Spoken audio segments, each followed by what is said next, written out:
Hi, my name's Alex, welcome to the second episode of Finding Filmmaking, and today I wanted to discuss the 180 degree rule, also known as the line of action. What is it, what's the purpose of it, and when, if ever, is it okay to break it? So the 180 degree rule is one of the first things you'll learn in most film schools.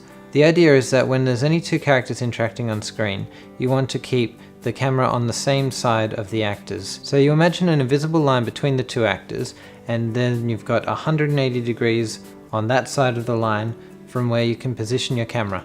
What this also means is that your characters will also have their eye line pointing to the same side of the screen when they're looking at each other. So if you've got a character looking to this side of the screen, then they'll be looking at that side of the screen throughout the whole scene, and the character opposite will be looking to this side of the screen. The whole purpose of this idea is to not disorient the viewer and to make it clear where everyone is in the scene. You also want to make it obvious to the viewer who people are looking at. Now this is treated as basically gospel. It's a rule that you never want to break unless you're in a specific circumstance where your intention is to disorient the viewer. A good example of this is in The Two Towers, where Gollum is talking to his other personality, Smeagol.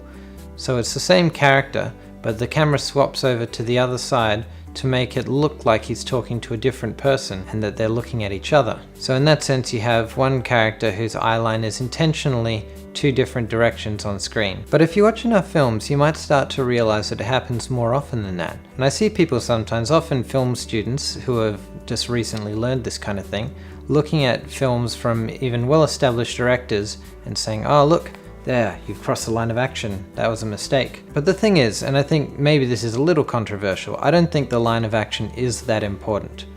Don't get me wrong, I think it's really important to understand the line of action as a rule, because there's a lot of amateur filmmakers who completely ignore it, and they end up with very confusing scenes that don't seem to make sense and just disorient the viewer completely. But like everything, rules are meant to be broken, and I don't think that just because a film does break the rule without specific intent to disorient the viewer, that it's a problem. A lot of the time it feels totally natural, and you can see this in films from all sorts of famous directors like Kubrick and Scorsese. I'm going to give you a couple of examples from a few Kubrick films right now. The first example is from The Shining. There's a scene in The Shining where Jack Nicholson is in a bright red bathroom talking to Mr. Grady. And the first half of the scene is basically two wides. One is on one side of the bathroom with Jack Nicholson on the left, and the other is on the other side of the bathroom with Jack Nicholson on the right. The character's eyeline switch directions between shots. But the reason that this isn't disorienting to the viewer is because we know exactly what's going on. Everything's a wide shot, so little is left to the imagination, and the shape of the bathroom is made very clear, as well as the position of the actors in relation to each other. When they go into the close-up in the scene, you can't really see the background as well, or how the characters are positioned in relation to each other, so they stick to the same side of the 180 degree line. This next example is from Eyes Wide Shut. Tom Cruise goes to meet his friend at a bar, we're in a wide shot, and then we switch to the other side of the table as the waiter comes over.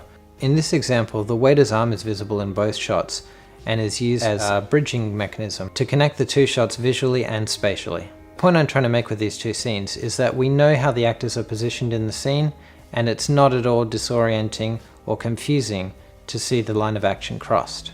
And this isn't used to stand out in any way, but the advantage of crossing the line of action here is to allow for more versatility with compositions. If we'd been stuck on the same side of Tom Cruise and his friend for the entire scene, it might have been quite a visually boring scene. There are some other situations where it's quite common to see the line of action crossed, but you may have never noticed it. One example of this is doorway scenes where there's two characters on either side of a doorway. I've been in shoots myself where it's been basically impossible to have the camera on the same side of the line of action for both shots. And in these situations, we've usually just ended up having the line crossed and nobody seems to notice. And this is because the two sides of the door are very different. The eye lines are both looking just past camera, so it's not too unusual.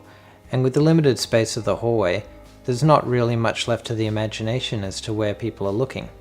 Another example is dining scenes. This is a film I shot last year called Coffee, and this is a case of where the orientation of a room and the characters in it can be made clear through the use of establishing shots.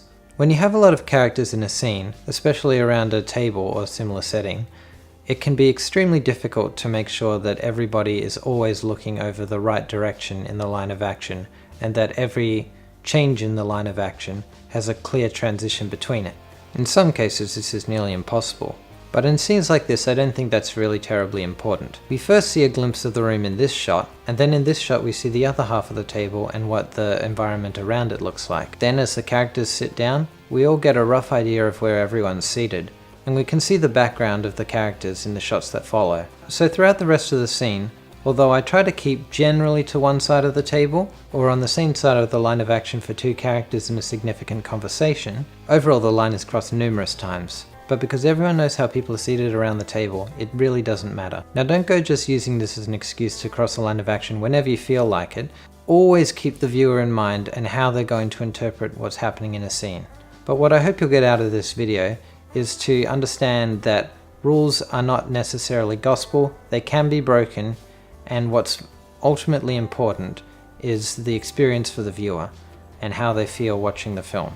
As I've mentioned, there are plenty of cases where your composition can be assisted by crossing the line, and if this doesn't detract from the viewer's understanding of the scene, I don't see any problem with myself. Do you agree? Do you feel differently? If you want to discuss this further, please post comments below, please subscribe, and thank you for watching this video.